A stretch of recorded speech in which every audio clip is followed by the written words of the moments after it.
অঘ্রাণ এসেছে আজ পৃথিবীর বনে।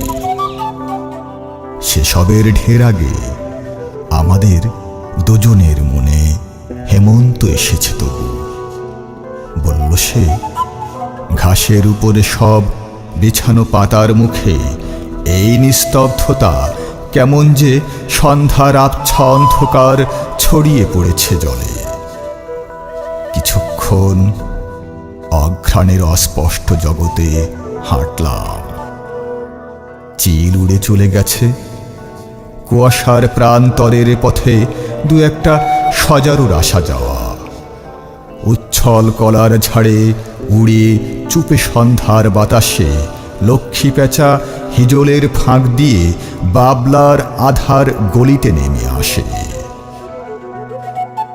আমাদের জীবনের অনেক অতীত ব্যাপ্তি আজও যেন লেগে আছে বহতা পাখায় ওই সব পাখিদের, ওই সব দূর দূর ধান খেতে, ছাঁতকুড়ো মাখা ক্লান্ত জামের শাখায় নীলচে ঘাসের ফুলে ফড়িংয়ের হৃদয়ের মতো নীরবতা ছড়িয়ে রয়েছে এই প্রান্তরের বুকে।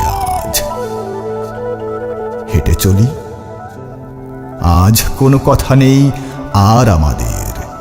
মাঠের কিনারে ঢের ঝরা ঝাউ ফল পড়ে আছে, শান্ত হাত, চোখে তার বিকেলের মতন অতল কিছু আছে।